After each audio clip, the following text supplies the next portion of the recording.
Hello, everyone, and welcome to A New Direction. My name is Jay Izzo, and we have a chief of a show today. I'm telling you, it is top notch. It is, if you were to take and do an organizational chart of where the show is going to land, this show is going to be at the top. Maybe not all the way CEO top, but just below it. Okay, it's all hands, right? Today, we have Emily Sander joining us, great executive coach. She wrote this book. It's entitled An Insider's Perspective on the Chief of Staff, and why you need one and how to be a great one. By the way, this is a fabulous book. Just want to let you know, you need to pick it up. It's a great read. It's a fast read, but it is an enlightening read. I'm just telling you right now, I don't care, if you have a small business, let's say 20 people, if you have a corporation, hundreds of people, maybe thousands, if you do not have a chief of staff, you are missing out on your time. You're missing out on coordination. You're missing out on efficiency. You're missing out on a number of things that Emily is going to talk to us about today. So stay tuned, because you may want to become a chief of staff after you learn about the job, because it's really cool and fascinating what they do. So we're going to get to her in just a moment. Before we do that, let's do what we do every week, right? And that's this, right? We're four-part people. We're physical, mental, emotional, spiritual people. And the truth of the matter is we have to constantly be working on ourselves in all four of these areas, because if we're not, right, we're not growing, we're dying, because we never stay static. Right. So what we do on the show, if you're just joining us, is that we rate ourselves on a scale of 1 to 10 of where we're at right now. Right. 1 in one area is like, oh, couldn't be any worse. 10 is like, oh, couldn't get any better. Right. So let's take the physical area, for instance. If you were to evaluate yourself physically, like getting enough exercise, eating right, drinking enough water, getting enough sleep, on a scale of 1 to 10, where would you put yourself? 5 being average. Now, whatever your number is, I don't want you to get alarmed and go, oh, I'm bad. No. That's a starting place for you. That's where you're going to start, and that's where we're going to grow from, right? So if you're a 2, it's okay. How do we get to a 2.5, right? Maybe it's putting down something you shouldn't be eating. Bag of chips, soda, something else, right? Sugars that you're eating, consuming, fast foods that you drive through, things like that, right? Could be, I need to just get out and walk a little bit. Whatever. That's how we get to that next level, right? All right, so you got your first number. Second number is the mental intellectual number. The truth of the matter is we cannot sit on a couch and feel that somehow we're going to absorb wisdom and knowledge into our brain. We have to be an active participant in our intellectual growth, and that's growing in wisdom and knowledge and understanding of what we do, how we live, right? And we could do that in a variety of ways, because we're, have brain people. We got a right brain that's creative, left brain that's logical, right? We need to work on both sides. Great way to do that's read a book. That's a pretty awesome way to do it, is to read a book. Oh, this is a good one that you might want to do to exercise both halves of your brain. But, there's things you do. Learn a foreign language, right? I'm studying a foreign language, right? As part of, I read, but I study a foreign language. Take up an instrument. I'm working on, some of my musical stuff. There's a lot of ways that you could be growing in your intellectual and mental self. All right. So on a scale of 1 to 10, how would you evaluate yourself? Okay. That's your second number. Third number is your emotional number. And it's interesting that Emily talks about in her book, Chief of Staff, she talks about that your emotional quotient needs to be high if you're going to be a chief of staff. And I could not agree more. But I think we all need to work on our emotional intelligence and our emotional quotients, right? So how do you evaluate that? Well, on a scale of 1 to 10, how would you evaluate these two areas? First of all, how well are you able to control your emotions under stress and pressure? Do you think a chief of staff needs to be able to control their emotions under stress and pressure? Absolutely. Okay. And then the second piece of that is, how well are you able to tap into and understand the emotions of others? Do you think a chief of staff needs to tap into and understand the emotions of other people, like the CEO, the leadership team, the people that are throughout the business? Do you think? Absolutely. Okay. So on a scale of 1 to 10, how would you evaluate yourself emotionally? Okay. Third number. Okay, now let's go to the fourth number. That's the spiritual. And a lot of times people say, "No, I'm really not all that spiritual. I'm not a spiritual person. I don't have that spiritual part." There is a spirit inside us. There's a spirit, the human spirit, right? But there is the truth of the matter is we all live by faith every single day, and that's spiritual. If you drank a cup of coffee and believed it wasn't poisonous, that's faith. If you put your button in a car and you believed it was going to start, that's faith. If you saw the walk sign on the crosswalk and believed that the cars were not going to hit you, that's faith. If you've made plans for the future and you believe that they're going to happen, but they haven't happened yet, that's faith. And then what brings you back to centeredness in the midst of chaos? What brings you back to a sense of peace and a sense of joy in the midst of chaos? Is it God? Is it nature? Is it meditation? Is it something else? It's all spiritual. And the question is, how's it working for you? If it's not working so well, what do you do to change it? So on a scale of 1 to 10, how would you evaluate your spiritual self? Those 4 areas are like the air in the tires of your car. If one tire is too low, what happens is the car veers and it's harder to control and it's hard to steer and it's hard to get it to go. And if all 4 tires are too low, guess what happens? You're going to ruin the car. So we want to bring those tires out and get them to the right height. And speaking of someone who does that awesomely, her name is Emily Sanders. She has spent more than 15 years in the business world. She is a C-suite executive and founder of Next Level Coaching. As an international certified coach, ICF, International Coaching Federation certified coach, she guides clients towards new perspective that enables them to adapt and evolve as leaders. She combines her experience and proven insights with keen ability to understand each client's unique personality and situation. And she joins us today for the first time, and not going to be her last time, whether she likes it or not.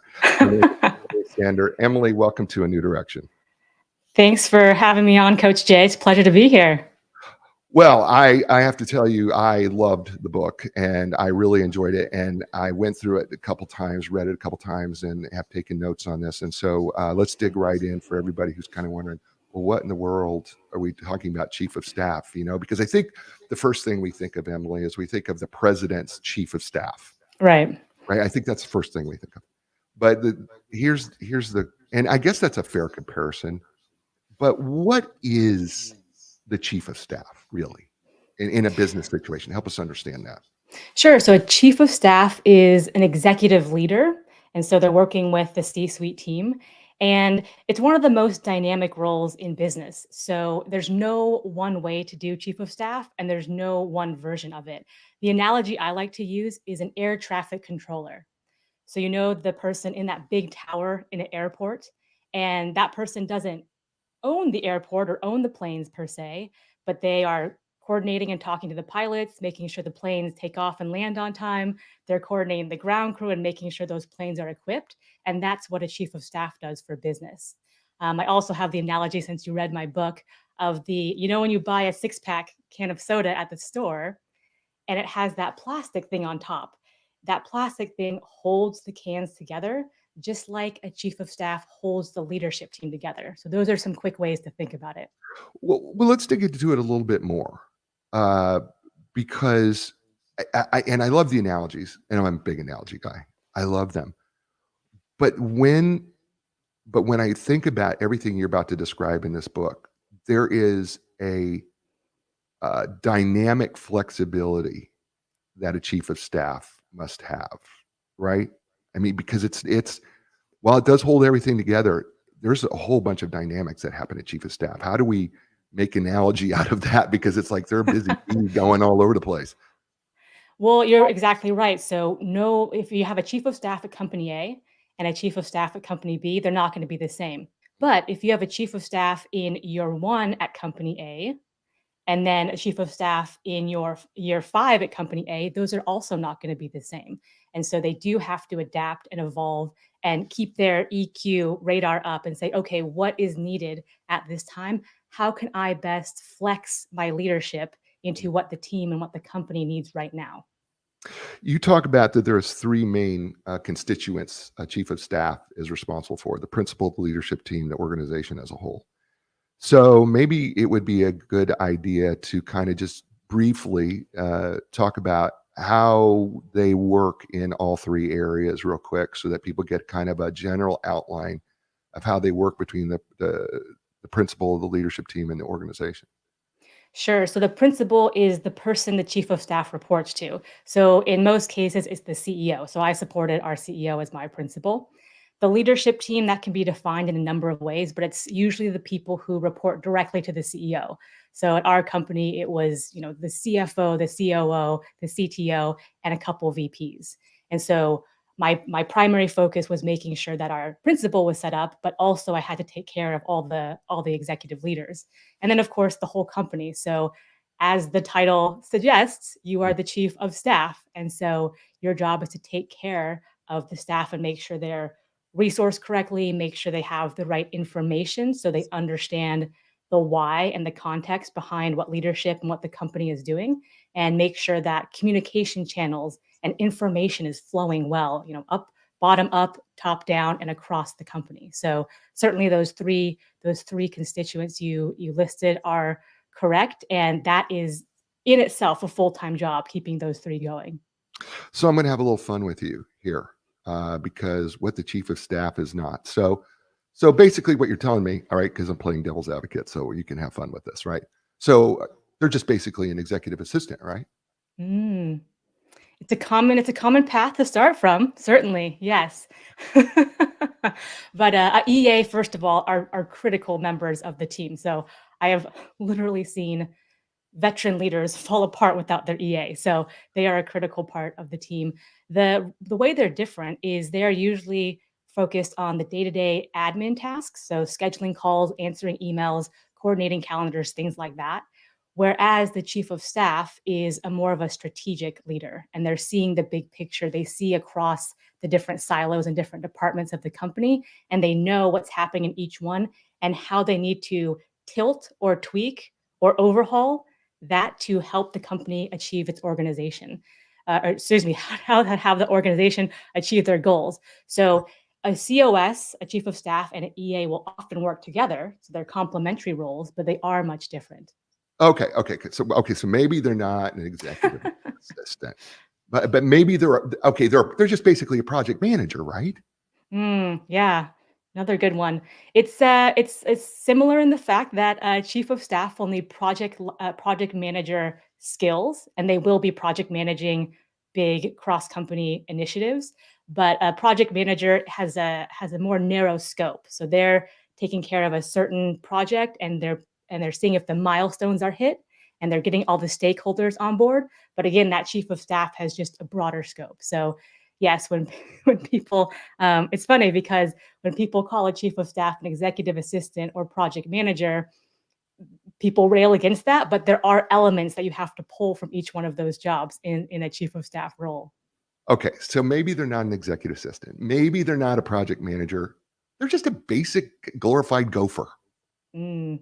Yeah, definitely not. Yeah, they're not there to take your lunch order. Um, and if you are using a chief of staff like that, you are woefully underutilizing that team member. So yeah, I mean, I love interns and they have their role in different pieces, but yeah, a chief of staff is definitely not there to be taking your lunch orders. Okay, now, first of all, ladies and gentlemen, I just want to know that Emily and I have not rehearsed this. She had no idea this is the way I was going to do this particular portion of this book, but we are having some fun with it. I could clearly see that she's having some fun with this too, with my little cynicism and everything going on here. So here's the last one. Okay, they're not an executive assistant. They're not a project manager. They're not a gopher. So this is just a dumping ground so that CEO can get stuff off their chest, or leadership team can get stuff off their chest, right? Yeah, a lot of executives treat the COS like that. So they'll back up their dump truck and then they'll tilt all of their trash onto the chief of staff, which not a good use of it. There's certainly times when you need to vent, and that's human, right? And a chief of staff can be there for that. But if you're just doing that over and over and you're just complaining, having a complaining session with your chief of staff, that's not what they're there for either. That was a lot of fun. I hope you enjoyed it as much as I did because I had a lot of fun being cynical with you, and you just absolutely dominated it. It was awesome. So then let's dig into chapter 2, which is what does a chief of staff do? And we gave kind of a general overground, but let's dig in Yeah. to what it is they really do. And you say in chapter 2, you say the scope and responsibility are slightly two dramatically different things. Each instance, there is not one type of chief of staff. And you say a chief of staff can legitimately be doing anything from putting together a slide deck to structuring a multi-million-dollar acquisition. So what is it that we need to understand when it comes to the role of a chief of staff? What is it that we really do need to understand, first of all? The first two big things I would say are if you're in a company that has cross-functional initiatives that need to be coordinated, you could use a chief of staff. So if you've got operations and sales and product and legal, and those have touch points, which they should, by the way, then you need someone to organize that. And a chief of staff can be a great resource for that. The second piece is a chief of staff can help your company scale and grow. And I see a lot of chiefs of staff work with founders who they built the company, it's their baby, and they made it successful. And they get to a point when the company matures, and what they were doing before is not what they should be doing going forward. And you have to almost, unlatch them from that and say, hey, the way you add value right now is different. And so we need you up here. And so a chief of staff can help with that kind of growth and also certainly putting together internal processes and things like that to literally help the teams scale and grow. All right, so let's talk about a few of these things that you have written here in the book. One of them is that chief of staff keeps leadership laser focused on the organization's top priorities. How does that work? Yeah. So a lot of people are familiar with the let's make our yearly goals. And they do that and they spend discussions and meetings and meeting upon meetings. And then they shove that thing in a drawer and no one looks at it until December. And they're like, oh my gosh, we haven't hit any of these. And so, chief of staff, one of their primary jobs is to one, identify the top three priorities and get consensus around that, right? So even if people aren't agreeing 110% on each particular one, like, no, I understand why that would be a top priority. So get that buy-in and then keep reminding people of those three priorities and even ask them, okay, hey Jay, you were talking about going to that conference next week. Is that supporting one of our three goals? That's a decision we have to make. And so bringing it up like that and also enabling them. So if you're asking, let's say, a chief operating officer to scale their team exponentially to support your sales, but you're not giving them budget or you're not giving them training resources, then you're basically tying one of their hands behind their back and asking them to run really fast. And so you have to make sure that everyone has what they need to meet those top goals. I thought it was interesting as I was reading the book, that you say three priorities, and it just made me curious because I think sometimes as business owners and business people, everything is a priority. Mm. Right? And we can have dozens of priorities, but you say three. What is the power of the three, and why do you find that to be so important and relevant in terms of the company and as the chief of staff? I think, first of all, three has a nice ring to it. So, top three. When I'm working with my clients, I often push them to do two. And they're like, oh, no, I can't pick. And it's like, if you had to pick, what would you say your top two are? And it makes them really think about, yes, all these things are important, but which one is more important? If you could only do one, and it forces them into that decision.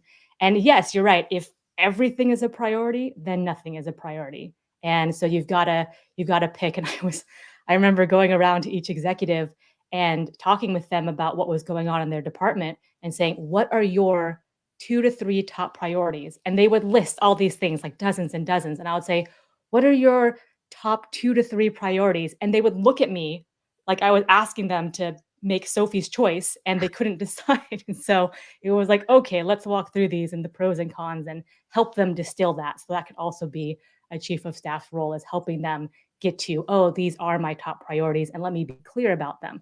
Because if you have clarity, then the decisions you make every day become easier. I love that. Her name is Emily Sander. The book is entitled An Insider's Perspective on the Chief of Staff. We're just getting started, but you're going to love even more with her because she's fantastic. And the book is great too. You're listening to her here on A New Direction.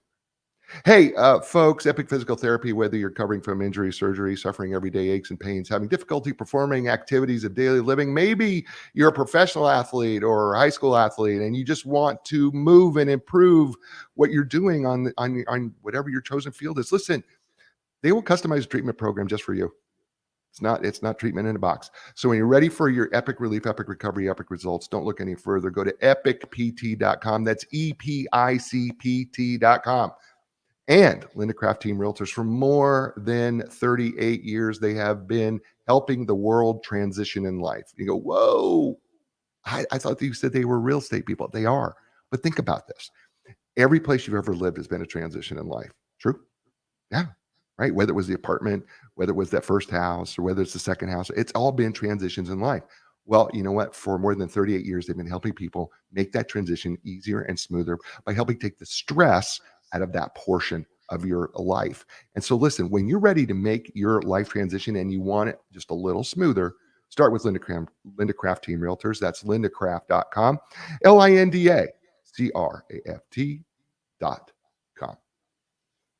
And we're back here with Emily Sander and her book. I was kind of sing-songing there. I know. I like that.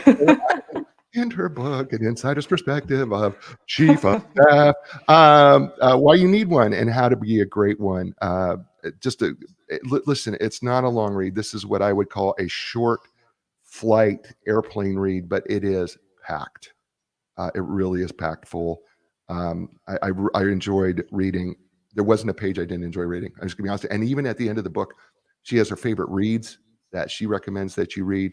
And also, Emily, you give us a website where people can go find you have a newsletter and a blog. So why don't you tell people where if they want to get more information about Chief of Staff and learn more about it, where should they go? Certainly. So my website's a good place to go. It's www.nextlevel.coach. So next level, all one word, .coach. And I've got blogs on there that talk about the different aspects of Chief of Staff. I have a link to the book. And then I also have my podcast, and we're just starting a Chief of Staff series. So I'm going to interview a number of Chiefs of Staff and their principals. So I'm looking forward to that one. Awesome. Well, let's get back to what the Chief of Staff really does. And one of the things you say, they turn decisions into actions. How? So in almost every company, you'll have the leadership team kind of up here in kind of an ivory tower, having discussions and making decisions. And then they might send like one lightning bolt down to the rest of the organization and expect them to figure out what that is and what they mean. And so many times the decision-making process is important, and you need to make sure that's going well and being thorough. But then equally important, if not more so, is getting that information accurately to the rest of the organization.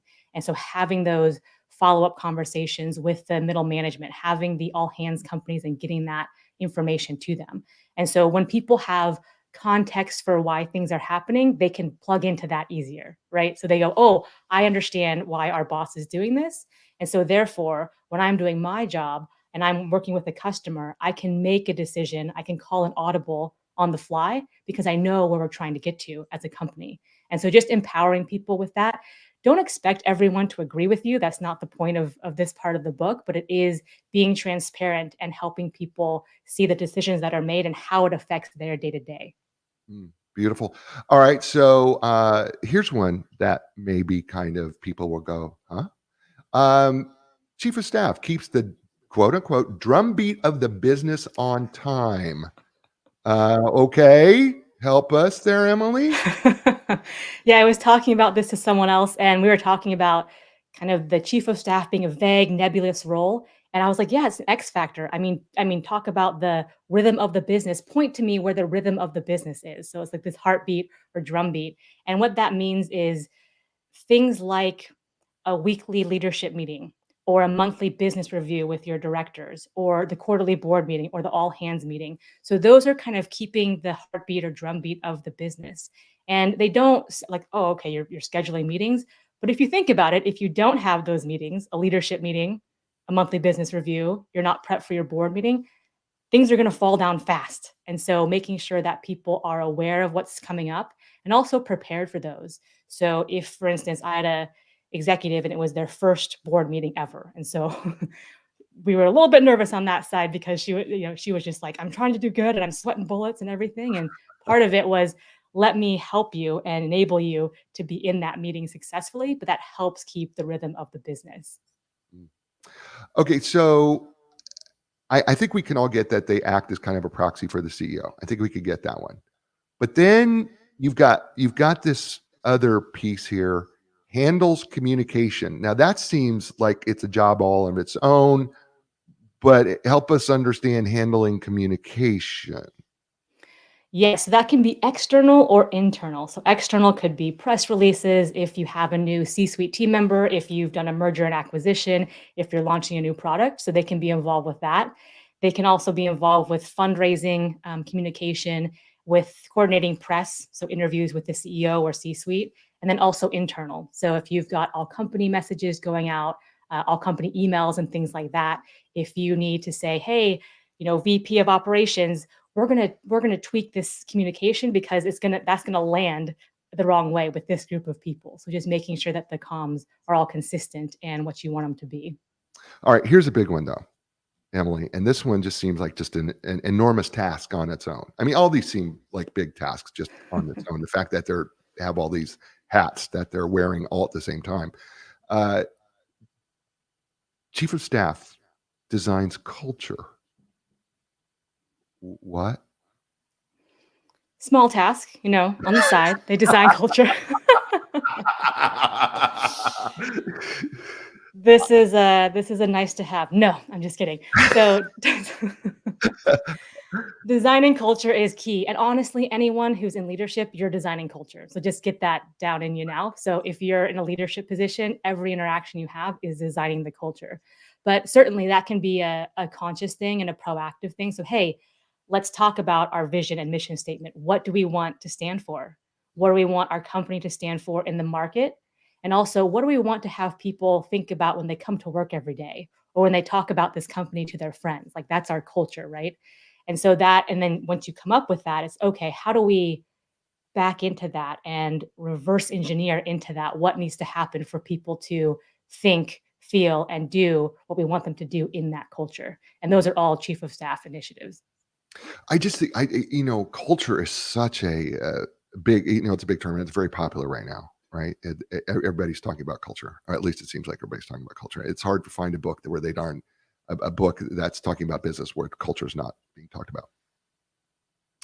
To have someone who has the chops to be able to design culture and not just design it, but then make it happen, Mhm. that seems just like a tremendous challenge and requires a unique person. Do I got that wrong? No, you're right on that one. So it's going from strategy to the tactics, right? So that's another aspect of the chief of staff that's a little bit special is they have to move seamlessly between strategy and implementation. And so once you define the culture you want and have that as a strategic piece, then you have to go implement that. And so a chief of staff has to be able to move with that. And certainly, it's not just the chief of staff, right? So if you have a bad culture, you can't turn to your chief of staff and go, "What happened here?" But they can spearhead a lot of the initiatives. For instance, we did something simple, like we did a brown bag lunch. And so people came for a free lunch and some of them came just for the free food, but we had a someone from a team talk about what they were working on and talk about what their team did. And so basically you would learn, hey, what do all the different groups that I'm working with and interacting with do? And you would get a free meal and you would learn about it and get to ask questions. And so that was something very simple that we did just to bolster culture and also have people understand where they fit in the business and what interdependencies they had with other teams. Mm. Were you ever in a position as chief of staff where the culture was just bad and they said to you, fix it? Yeah, I mean, I'm gonna not go into names Right, right, right. I don't want you to do that. No, no, no, no, no, no. We don't because want names, but no, I that's fine. know Yeah, the situation. I'm not gonna share names just because I want to go to heaven. But but yeah, when I walked into a certain area of the business, when you walk into a room and you can just tell, like people have their head down, you Yeah. could cut the tension with a knife. And you're like, oh, this is not a good space. So I walked in and it was one of those, and it was like Emily, like you're in charge of getting these people motivated. And I was like, oh my goodness. So in that one, it was let me turn the Titanic around and start, pulling on the thing over and over. But it was honestly, it was a challenge, but it was good because basically these folks were operating in a culture of fear, and so they had their head down because before, if they spoke up, they might get their head chopped off and they might not be there anymore. And so getting them to realize we need your opinion and we need your input. You are talking to customers every day. We need you to feed that information back to the organization. You're actually very important. That started to turn the tide. So yes, you can definitely tell when you're walking into a toxic environment, and that's it's not insurmountable. It's challenging, but it's doable. Okay, so uh, let's move on to chapter 3 here real quick. It's called CEOs. Do you need a chief of staff? Is the title of the chapter, which I thought was clever. Um, so I love how you did this because it's kind of like it was kind of like a commercial for literally a commercial for chiefs of staffs, right? I mean, it literally was. So first thing you say, do you need more time? Do you need a clone? Would you like to make better decisions? Right. So give us a few, are you needing or wanting to focus in other areas or things right now? Are you or your team lacking follow through? Give us a few of these that stand out to you of how you kind of know, like, hey, I probably need to have a chief of staff. Give us some of the big ones that you go, okay, this is how you know. First example is if you have a CEO, let's say, and they're either wanting to step into a different part of the business and focus on, let's say, a product rollout, right? So if you have someone with an engineering background and the company needs some help in that area, you might say, okay, CEO, you go in that area, you lift out, and I'll cover the day to day operations. So that's where a chief of staff can come into play. Also, if you're a founder and you've been running hard for the last 5, 7 years, you might just need some time off and you might need to go and reintroduce yourself to your family, and that's a big one. I've had several chiefs of staff who their principal brought them in because they want more time, and they one of them is was given an ultimatum like, you will spend more time with the family or you won't be part of this family. And so they're like, I need some help. I need some help. Chief of staff, come in here. And so that's one way where you can lift out. And certainly, if we were talking about this before we got on, if you are someone who's not the best with organization, your vision, you have ideas, you can see where things belong in the market, but you can't keep yourself organized and you can't keep yourself on track. Sometimes having someone so organized and super organized and uber organized for themselves and for you and for the team is what you need. So those are just some different things to think about. One of the ones that you say that you have here, though, that I'm extremely interested in because I hear it all the time in my coaching business when I'm coaching businesses and CEOs is are you or your team lacking follow through? And I think that's a really big issue. It comes to my salespeople are not following up, they're not following through, or I give them tasks and they're not following up and they're not following through. How how does the COS, the chief of staff, how do they deal with that issue in particular? Yeah, I mean, we've had sales teams where, okay, let's get in the room and let's discuss their quota. Oh, it's 40 touch points per day. Okay, we're done. That's fine. We made a decision. And so going out and saying, all right, we need to build a process in Salesforce or our CRM tool, perhaps. We need to explain to the sales folks that they have this quota and here's how we expect them to meet it. We give them training. So all those different pieces and elements. Mm. Yeah, it's I'm just trying to think if you have this person who is part of the C-suite team, and yet you do talk about them as not being biased, meaning that you they've got to be able to deal with everybody, in the business, and at the same time the CEO, right? You talk about building trust is really important here. Mm. And so how did you gain the trust from the people who are working, right? The not part of the leadership team. How'd you get their trust as well as trust from the leadership team and CEO? How do you develop that? A superpower that anyone would do well to develop is listening. And Mm, that's not a soft skill. When people are like, oh, it's a soft skill. It's a hard skill.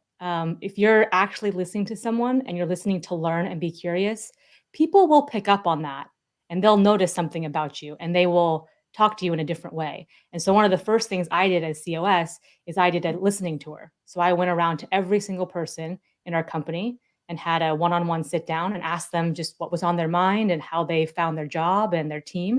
And I learned so much. And just by listening to them, I would say almost all of them were like, "Oh, someone actually cares about my opinion," right? So they don't have a lot of people doing that.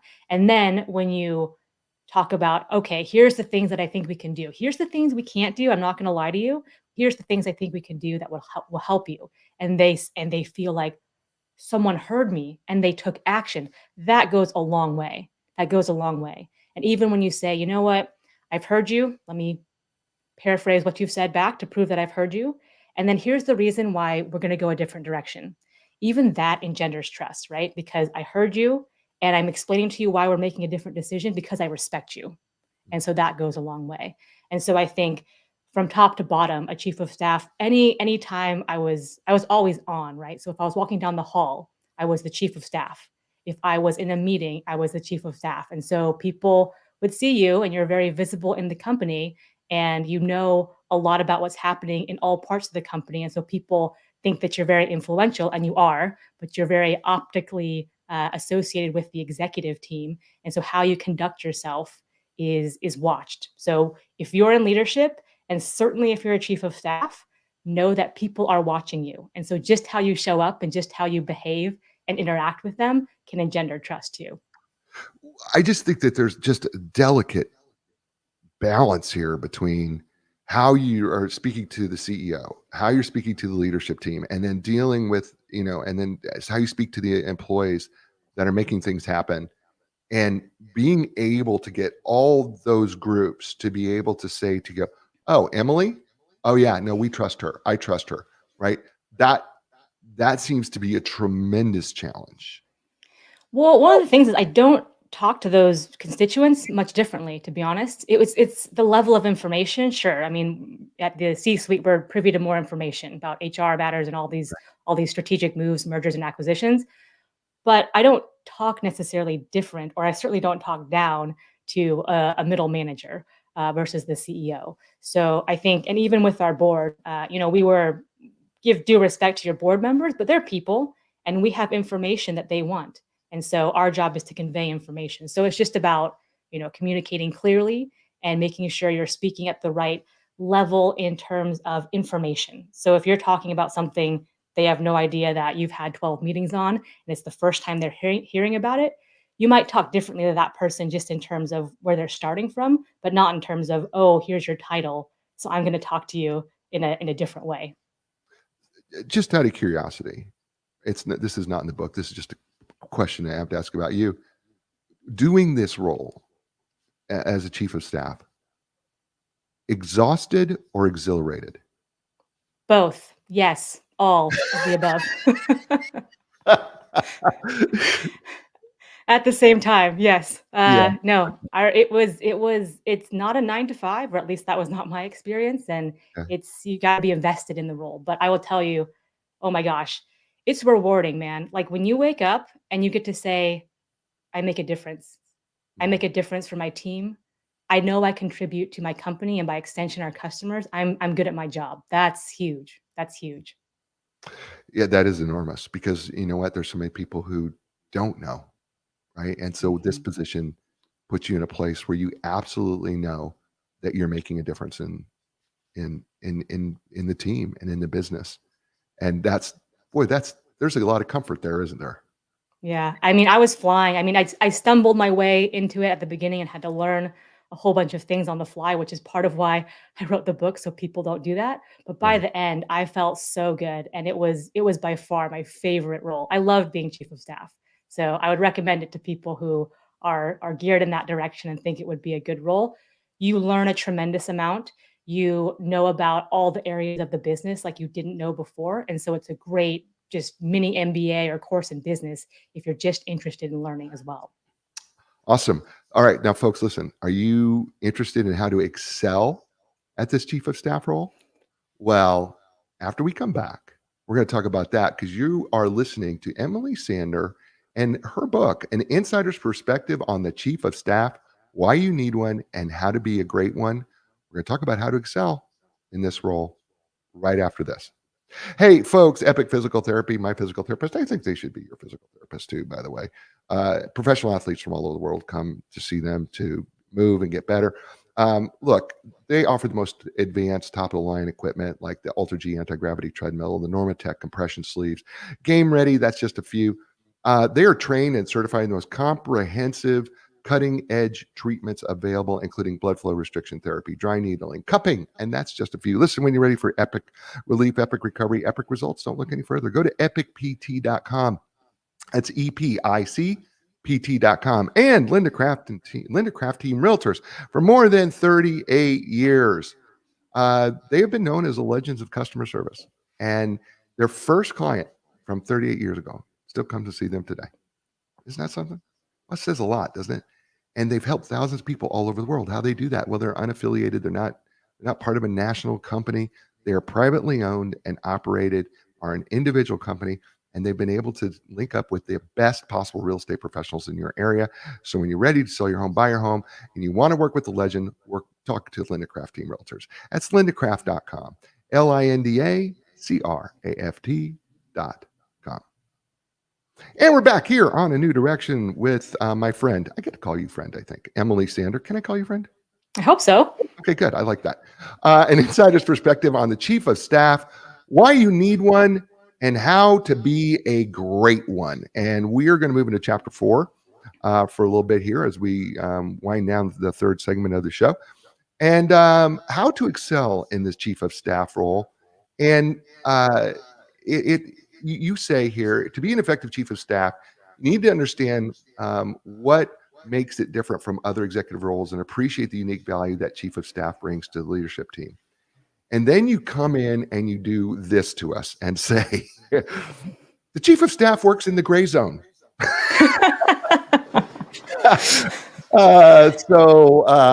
So okay, help us there, because that would just like jump out at me and go, okay, I got to appreciate and understand how it's different. And by the way, we work in the gray zone. Okay. Yeah. What does the chief of staff do? It's in the gray zone. So yeah. What makes a chief of staff unique? So first of all, we talked about that no one version is the same, right? Right. The second piece is they don't have a functional area. So if you think about a chief operating officer, they're all about operations, and they should know the most about operations in anyone in the company, and they should be advocating for that team. Chief of staff sees across the board. And so you have these different pieces. X factor we talked about. So they are in the gray zone. The other piece that makes it unique is it's visible but behind the scenes. And the story I tell in the book is I was watching the movie Jerry Maguire, with Tom Cruise, and he's the sports agent. And when he's doing the voiceover, he's like, "Here's one of my clients," and it's a picture news clipping. And he goes, "That's me on the left," and his face is like almost all cut off. And so he's very much behind the scenes, but he makes a lot happen. I laughed at that part of the movie, but I was also like, that is a chief of staff. So I'm behind the scenes. That's me on the left type of thing. That's awesome. Trusted advisor and confidant to the CEO. That seems like and by the way, you do spend quite a bit of time talking about this in different sections about being the confidant to the CEO and a trusted advisor. So maybe since you did spend so much time in that, we should talk about, how do you become a great one doing that? So if you think about it, who in the company is going to tell the CEO no, Mm. or who in the company is going to tell the CEO good job? So the chief of staff is sometimes the only person who does that for the CEO. It's lonely at the top, that's a cliche, but it's true. And so sometimes you're the shoulder they can cry on, and sometimes you hit them upside the head with a 2x4 to get out of their own darn way. And so I would go back and forth between, let me listen. He's venting. He needs to get this off his chest before he goes out to the all company meeting. Let him do that with me.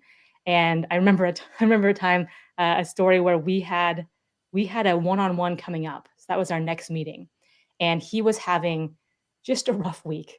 And so he had pressure from the board. His sales numbers weren't going well. Our CFO was out, and then his computer locked him out, so he couldn't remember his password. And I remember sitting there, and I was typing on my computer, and I heard him give a long, loud expletive.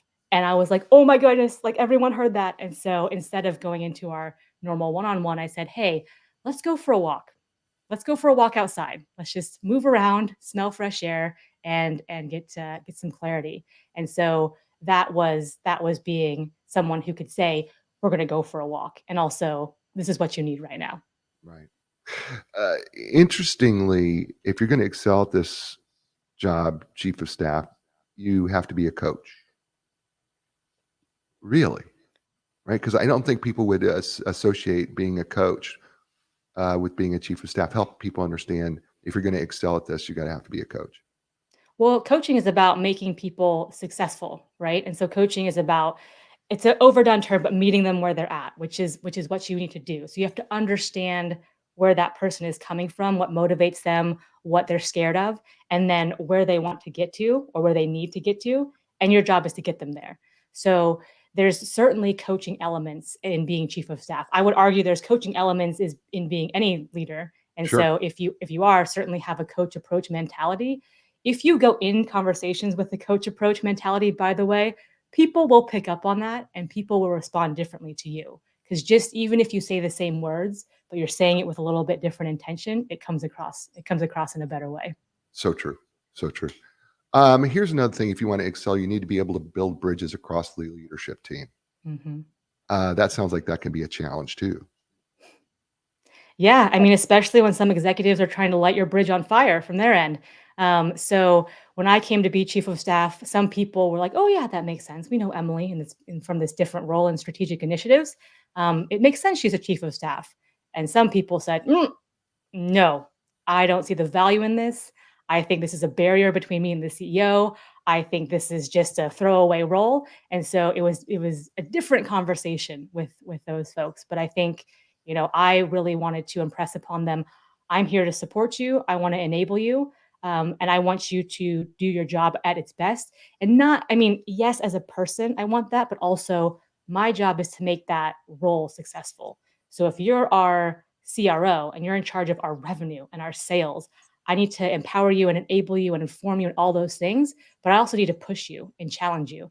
And so building those bridges as a foundation for those relationships and those ongoing conversations are so important, because you can't come up to someone and say, I'm going to challenge you on building a better internal process out the gate, right? So you've got to have that relationship and those bridges built up. And you talk about in this little section about building bridges that you have to kind of do a little bit of a kind of a personal dive with each person. And you talk about we kind of get a little bit of general background. But the other thing is what makes them tick, Mm. which the motivation. Talk to us about those conversations. Strength. What makes them tick, their strengths, their weaknesses, communication preferences. Talk about how that conversation happens. Yeah, so if you're a leader of any kind, I would suggest saying, what does this job mean to this person? So what does this job mean to this person? For some people, it could be like the pinnacle of their career. I've worked 30 years to get to this point. This is it. I'm here. Some people it's, hey, I'm doing this while I get my degree in something else. And I put in an honest day's work, but when I get my degree, I'm going to go on. Okay, that's fine. You should know that. You should know what's important to them.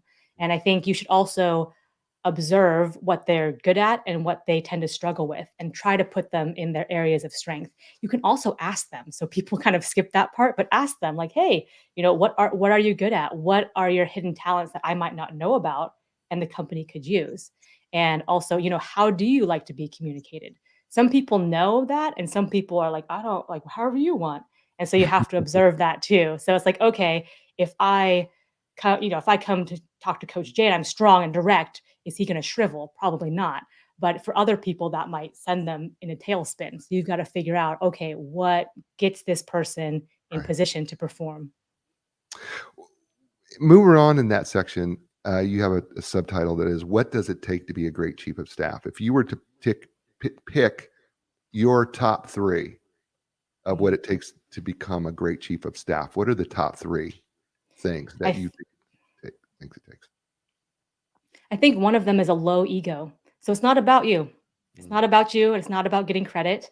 and it's about the team and making them successful. A lot of people have trouble with that. So if you're like, "Ooh, I like credit," then this role might not be for you because it can be very thankless at times. But just taking yourself out of it. It's not about me looking good. It's not about what I want all the time.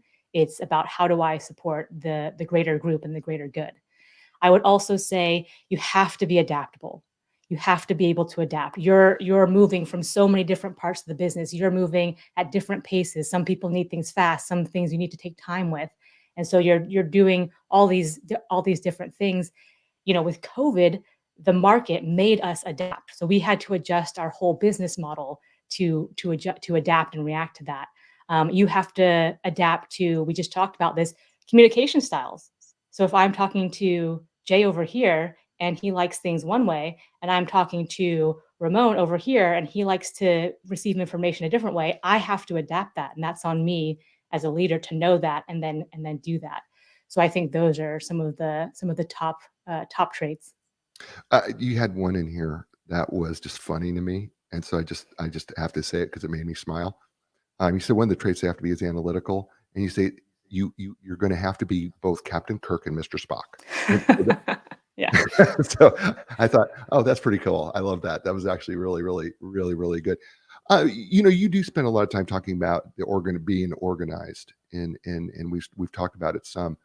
But can we overemphasize just how important it is that you have to be incredibly organized to really be successful in this role?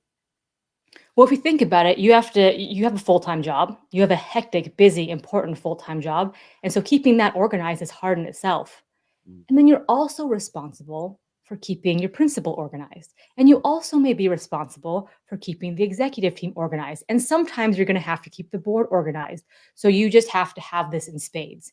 And so if you're someone who it's like taking time management and supersizing that, right? So you got to have time mastery and just be very deliberate with your time and be very, very disciplined.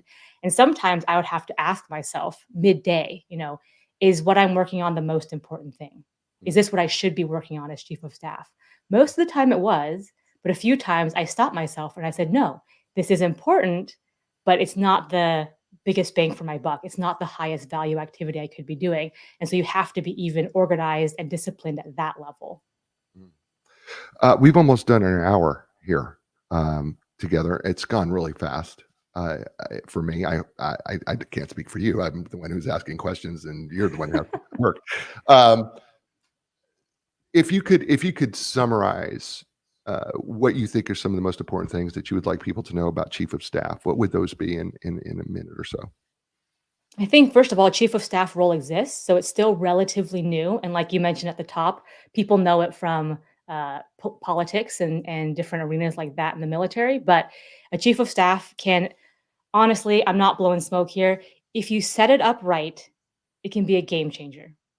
If you do it right, it can game change your business. And so if you've got cross-functional initiatives having to be coordinated, if you've got to scale and grow, if you need a coach approach injected into your leadership team, then you can look at a chief of staff as a possibility. So that's what I would say. Just know that it's out there and know that if you're set up for it right, it can be a very powerful tool and give you an advantage. And how should people get a hold of you, Emily? The best place is my website, so www.nextlevel.coach. And honestly, for your show, I'm just going to say just email me. So my email address is emily@nextlevel.coach. Perfect. We'll do that. Well, I'm going to include it in the blog post that's associated with the show. Emily, you've been outstanding. Thank you so much. Stay with me. All right. Hey, folks, you know what? This is the show. And I say to you every week, you are in control of three things in your life, regardless of your circumstances: your attitude, your effort, and your resiliency. I know that it can be difficult at times, but you are always in control of your attitude. You choose it. And your effort, that's your excellence. How excellent are you right now? And how excellent are you going to choose to be? And we all get knocked down from time to time, but you choose to get back up again. All right. Take control of those three things. Do that now. I'll be back next week with another great guest. It's going to be another great book. It's going to be another great show because it has to be. As I say to you all over the world, you know what? You had a lot of choices. You chose us. Thank you. Give us a thumbs up on YouTube. Give us a like. Give us a positive review on your favorite place to listen to the show. As I say to you all over the week, and all over the world, you know what that is? Ciao, everybody.